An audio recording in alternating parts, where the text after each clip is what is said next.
So today I want to talk a little bit about Tu Bishvat. It happens this evening, tomorrow.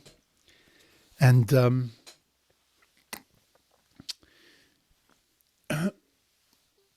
what exactly is Tu Bishvat and what we're meant to get from the day.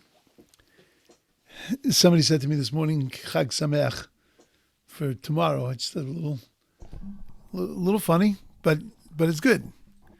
I think it'll fit into what we'll talk about today.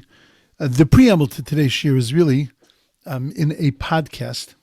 I think I mentioned the podcast yesterday. I'm not trying to tout the podcast, though I'm happy to. But my son and I did a podcast on Intentional Jew Network. We call it Around the Shabbos Table. It's a series that we call Around the Shabbos Table, where we basically schmooze like we do at the Shabbos Table, which Baruch Hashem we have the opportunity to do every Shabbos.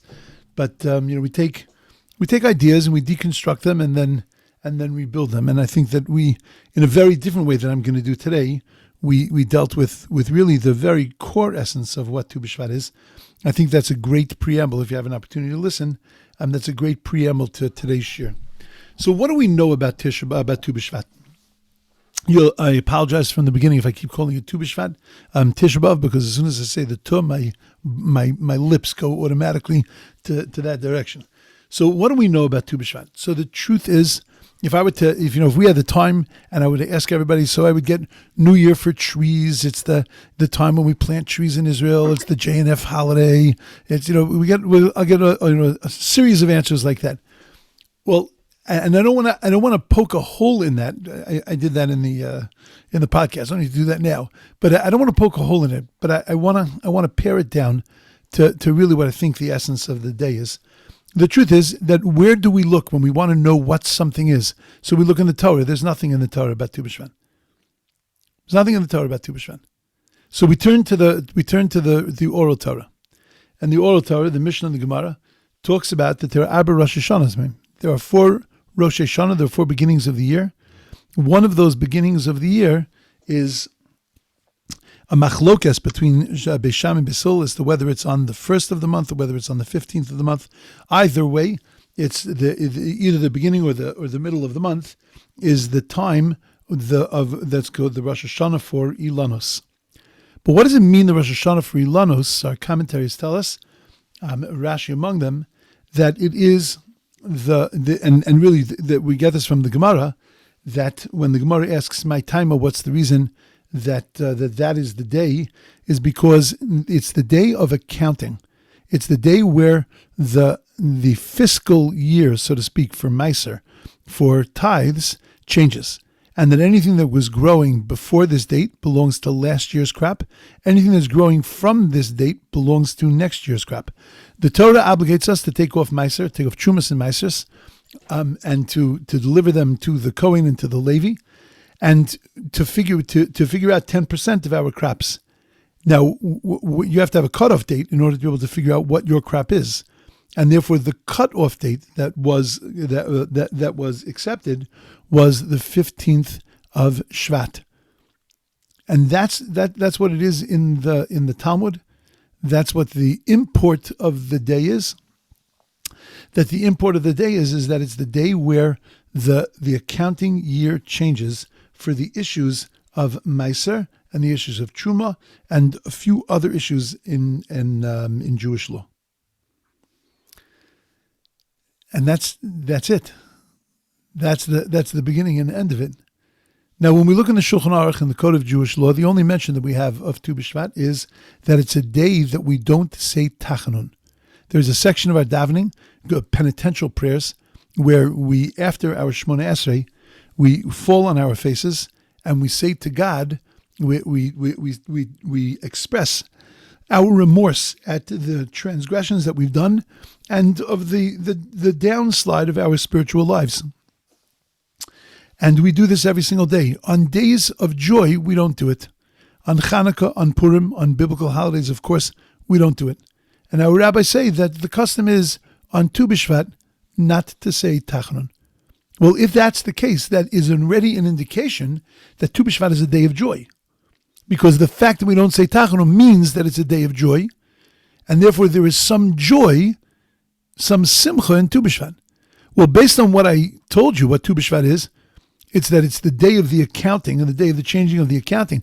Unless you are an accountant, unless you're a numbers person, it doesn't bring you a particular simcha. Okay, now anything grows tomorrow, it's part of next year's crop. Shkoyach, gejontif. I mean, what is it? Where's the simcha in that day? So let's talk about Meiser for a second. Why do we give Meiser? Why do we give tithes? We give Trumos, we give Meisers. There are all kinds of matnos, kahuna, there are all kinds of gifts that we give to the Kohen. We know that when God gave us the land of Israel, he did not give a portion of the land of Israel designated specifically for the tribe of Levi.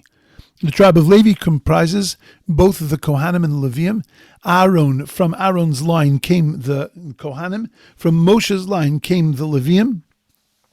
And the Kohanim and Leviim did not get a portion of the land, but they were our functionaries. They worked in the temple. They taught us Torah. They were our inspiration.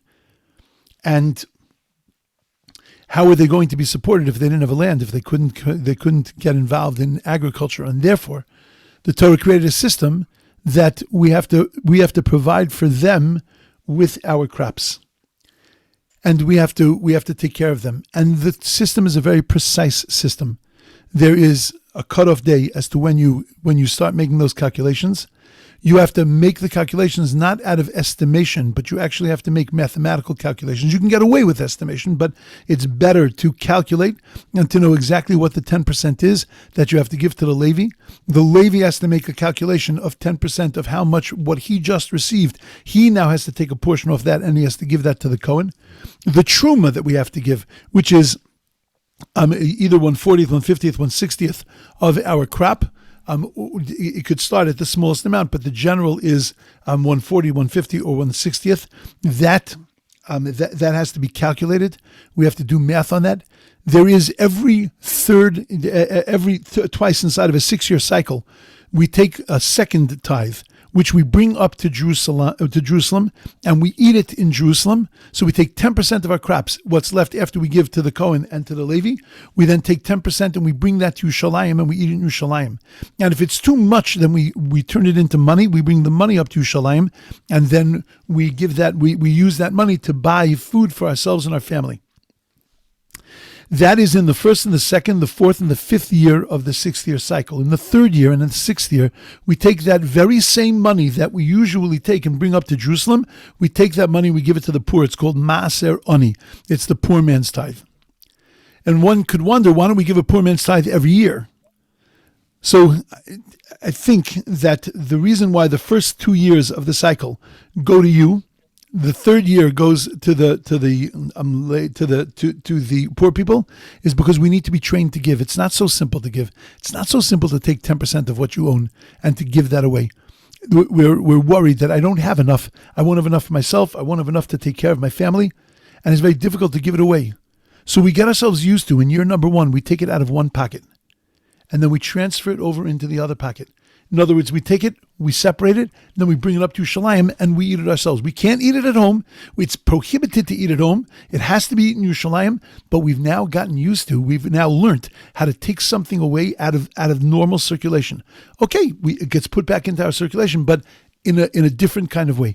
Second year, same thing. Now that you've had 2 years where you've taken it away from regular circulation, now you're ready to take it away and to give it out. Now you're ready to take it away and to not put it into your other pocket, but to go and to give it to poor people. But that doesn't necessarily last. So we do it again. 3rd year, 4th year, and 4th year, 5th year, 6th year, now you're ready to give it away again. And this throughout your life keeps strengthening and strengthening and strengthening. And it turns us into givers. It trains us how to become givers. There is tremendous precision in the laws of Maaser. I want us to wonder, what's the necessity for all this precision? It's so much better to do mitzvahs from the heart, to do mitzvahs without these boundaries that it has to be done this way and it has to be done this way. It takes away so much of the emotional component of doing a mitzvah. We have that problem in davening also. When you have so many rules of davening and you have all the words that are supplied to you, it's very difficult to put your emotions into it and to make it your tefillah. Why was it necessary to have all these precise rules when it comes to the Meiser, when it comes to the tithes? So as we mentioned, we use the tithes to be able to support the Kohanim and Leviim. You could very easily make the mistake into thinking that you're doing them a taiva, that you're doing them a great favor, that you are being so benevolent in taking care of them, when in truth, it belongs to them. When your crop is growing, 10% of that crop belongs to the Levi. 10% of that crop belongs to the ani, belongs to the poor person. The stuff that you're going to give to the Kohen, it belongs to him. Now, they can't claim it in court. They can't go to court and say, hey, that cheapskate never gave me my stuff. They can't bring me to court and sue me for it, but nevertheless, we have to recognize that it belongs to them. To remind us that we're not giving them something from the goodness of our hearts, that we are giving them what we have an obligation to give to them. That's why we have so many details. Because when you have the details, you have all the laws, you have all the obligations, and you have to sit there and figure out, did I do it right? Did I not do it right? You're reminded that what I'm doing is that I am doing the right thing. This is what God gave me to give away. This belongs to them. And I'm doing the right thing of taking care of my functionary, of taking care of the person that is my inspiration, of the person that takes care of my avodah in the temple. I am doing the right thing. It's not a voluntary gift. It is an obligation that I'm giving him. And do you know what doing the right thing is meant to bring us? It's meant to bring us a tremendous simcha. It's meant to bring us a joy, because a satisfaction, a simcha of knowing that I'm doing the right thing. Real simcha is not a smile. Real simcha is not a fluffy pillow. Real simcha is knowing that I'm living the right way and doing the right thing. Can a person be besimcha during Avelos, during mourning? Absolutely. Simcha doesn't mean jumping up and down and dancing. Simcha is a sense of satisfaction, of knowing that I'm doing the right thing.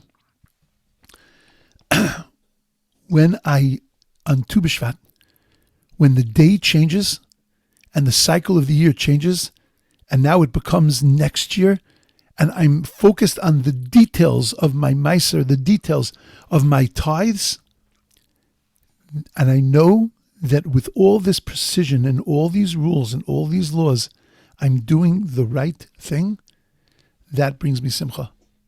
For that, there's no tachanun. For that, we have to recognize that there is a certain joy in the details of the mitzvah. Beautiful. But why Tu Bishvat?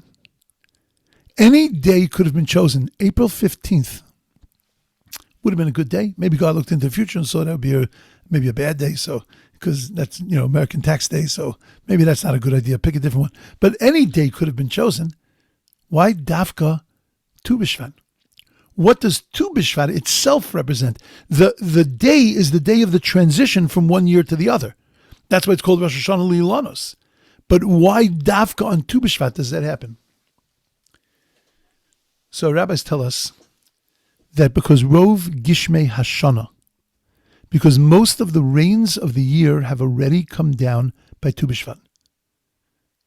Okay, I still though got two months until the end of the rainy season, which is Pesach. It's still going to rain plenty. I still got winter in front of me. What does it mean that Rov Gishmei Hashana? And the Talmud describes that the sap is released and things start to grow. I don't know. Here it's really a little hard to tell. California was impossible to tell. But you go east and you look around on Tu Bishvat, it's like Groundhog Day when the groundhog comes out and say, "Oh, winter's over." Nah, please, my jacket's not coming off so fast. Right? You look around and it's still plenty winter. You don't see anything. There's nothing growing. So you tell me that today is the day that the rains have stopped, and today is the day the majority of rain has come, which means that things are going to begin growing. Then why don't we wait until the day that things actually begin growing? In a month's time, in a month and a half's time, we're going to have a very beautiful mitzvah. And the beautiful mitzvah is called Birchas HaPeiros. That we know that we go Birchas Ilanos, that we go out to the trees, and we find a tree that's starting to flower, and the fruit is beginning, and we make a bracha. It is such a beautiful mitzvah, such a beautiful practice, and you have one shot at it during the window of the month of Nisan. Well, why doesn't the accounting day change then? If that's when growth begins, that's when we can recognize, we can see tangibly the growth in the world, then wait until then. And that's the day of the changing of the accounting year. Why on the day when the rains stop and theoretically the sap is beginning and things are starting to grow? Not in my eyes, they're not starting to grow. So what does that mean? So I'll tell you an amazing thing. The day that the rains stop and the sap begins, and the whole foundation is being laid for growth. It's the day where the potential is beginning to start to actualize and turn into something. And it takes a few weeks, it takes some time, but it is the day of the beginning of the recognition of the potential. The fruit that's going to grow is beginning today, is beginning on Tu Bishvat. The incredible things that are going to happen, the esrog that you're going to hold in your hands on Yontef, on Sukkot, that's beginning today to take shape. Everything, the potential begins today. And for us, potential is critical. Because if you look carefully, potential excites us. When a baby is born, greater is the day of birth. Because when a baby is born, you're sitting with this baby. Nowadays, I noticed in my grandchildren, the little babies, they wear these these caps with the big pom-poms on the top, and then they're swaddled in these things. They basically look like Q-tips with little faces coming out. And when you hold that baby, what are you holding? You're holding a bundle of potential. You're looking into the eyes of something that potentially is going to be amazing. By a bris, what are we celebrating in a bris? Child's done nothing. It's 8 days old. It's pooped, it's cried, and it's been changed. That's all it's done. But this is such potential. Zah katan gadol yiyeh. This child is going to be something amazing. That's the bracha that we give a child at a bris. Zah katan. You're a katan now. You're wrapped up into yourself now. But gadol yiyeh, you're going to become something magnificent. Because we're celebrating the potential. Look at a bar mitzvah. Over the many, many years that I presided over bar mitzvahs, it was always very disappointing to me to listen to parents talk to their children at their bar mitzvahs. And the reason why it was disappointing was because the parents were always talking to the children as if their children were formed and made, and they were already great people. I was waiting for the day when a parent would stand up, look at the child, and say, "Yeah, you're a kid. You still play with Lego and little dolls. But you know what? You have the potential to be something unbelievable and amazing. And take your potential and actualize your potential." Because that's what a bar mitzvah is. You know how old a child is on the day of their bar mitzvah or bat mitzvah? 1. It's the beginning of life. Unfortunately, in our society, bar mitzvah is really a graduation. It's really the end of life. Very often it's the last time you're going to see a child, certainly where I came from. It was the last time you're going to see a child in any serious kind of way until God forbid, one of the parents dies or until they get married. There's a famous, there's a famous joke that Rabbi, a priest, and the minister were talking about. What do? They have a mouse problem in the shul, in their shuls, their churches, and what are they going to do with the mice? So the priest says, I got a great method. He says, I catch it on Saturday, I toss it outside, and good. But unfortunately, they keep coming back on Sunday. So the minister says, nah, I have better. He says, I catch it on Thursday. I drive it 5 miles out of town. I find the ravine. I throw it into the ravine. But I also notice that they come back on Sunday. The rabbi says, I've got a foolproof method. He says, I catch them on Friday. I bar mitzvah them on Saturday. I'll never see them again. Now, the bar mitzvah is not a celebration of accomplishment. It's a celebration of potential. What's a wedding? So a wedding we think is a celebration of love and the love of a couple. No, it's not.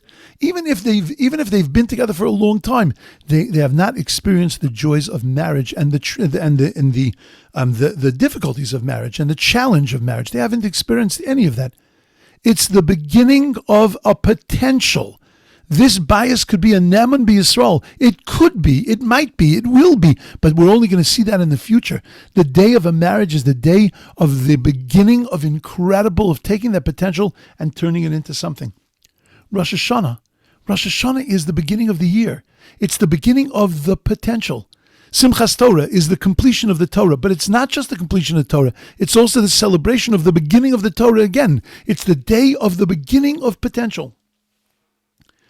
When we celebrate doing the right thing, when we want to recognize the simcha in doing the right thing, however difficult doing the right thing might be, but taking tithes, doing all of that in the most precise kind of way, when we want to recognize that day, what's the best day to do that on? The day the potential begins. To recognize that doing the right thing, that's the way we actualize that potential. We have potential to be incredible things, incredible people, to have incredible years.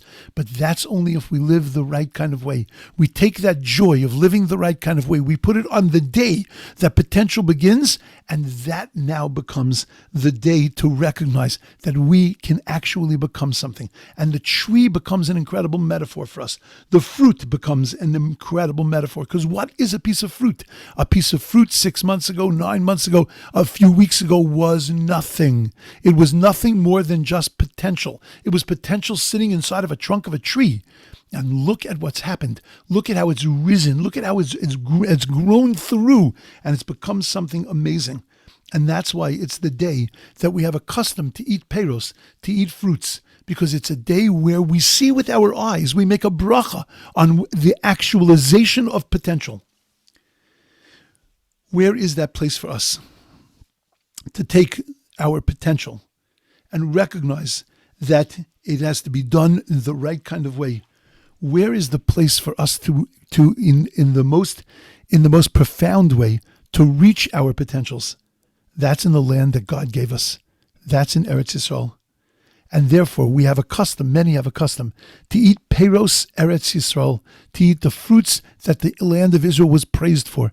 Chita, saora, wheat and barley, grapes and olives and dates and pomegranates.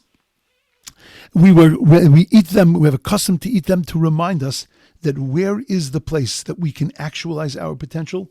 It's in Eretz Yisrael. And whether we are in Eretz Yisrael or whether we're in Chutz La'aretz, it's the day where we have the opportunity to reconnect and rekindle our desire to be connected to the land of Israel, our realization of the blessing that we have to be connected to the land of Israel. Because that's the place where, whether we're able to be there or not, that's the place where our potential grows the greatest. And we have an opportunity, when we look at the fruit, to remind us that Adam la'amal yulad, that just like a fruit makes peiros, a tree makes peiros, it makes fruit, and that if it doesn't make fruit, then it's not an Elon. It's not that special kind of tree. That's why it was put here. It was put here to make fruit. So was I. So I'm also here to make peiros, to do something real in this world, to do something purposeful and meaningful in this world. Adam la'amal yulad, I was created to do, to work, to produce. And as I look at that fruit, I'm reminded that's why I'm here. Ki Adam etz hasada, we're similar, we're compared to trees. Just like a tree is here to produce fruit, so is a human being. And it reminds us also of the incredible love that God has for us. Did you ever notice the number of apples, different species of apples that there are in the world? And they don't taste the same. You taste a Macintosh, you taste a crab apple, you taste a Chinese apple. Every apple has a different taste. HaKadosh Baruch Hu could have created one apple. One apple, an apple's an apple. But instead he created an apple for every palate. A different type of apple so that people could enjoy the apple in so many different ways. You know how many date trees there are? You know, we go to the store, we see a date. Oh, it's a date. There are I think over 100 different species of dates. Why would HaKadosh Baruch Hu have created it so differently, so divergent? so diverse, because he was sending us a message: find your pleasure. Whatever your pleasure is, I'm creating it for you because I want you to benefit from this world to its max. I want you to appreciate this world. And therefore, part of God's love is to create a world for us where every one of us can find the pleasure to be able to recognize the gift that God has given us. And that's some of the thoughts, I think, that need to be going through the mind on Tu Bishvat. They're profound and they're deep. And they're not always apparent. It's much easier to say it's the day where we just plant trees. It's the day where we appreciate Israel. It's the day where we appreciate agriculture. We hug a couple of trees. But I think it's much more profound than that. I think it's the day that we recognize that there is a joy in doing the right thing, in being a person of integrity. We celebrate that integrity on the day of potential. And on the day of potential, we take those things that grow out of potential, we put them in front of us, and we remind ourselves, just like a tree and its fruit, that's the way I want to live my life in this world. Okay, my thoughts, a lot to keep in mind, but as you make a bracha on a piece of fruit, it's easy at that moment to bring all these points together and to be able to concentrate on that as we make the bracha in appreciation of all the gifts that God has given us. Okay. Everyone should have a beautiful day, an amazing day. And tomorrow, we should have a moment, tonight, tomorrow, just a moment of where, at least a moment, of where we can come to recognize that the world lives far beyond and deeper than its surface. And when we eat a piece of fruit, it is not a piece of fruit that we're eating. It's the actualization of potential, and then it becomes even more delicious. Have a wonderful day, and we'll see you tomorrow morning in Mitzvah Hashem for Parsha. Awesome. Shkoyach, Rab. Okay, Partia, thank you. Thank you. Thank you very much. Thank you. Thank you. Thank you very much. My pleasure. Totally my pleasure.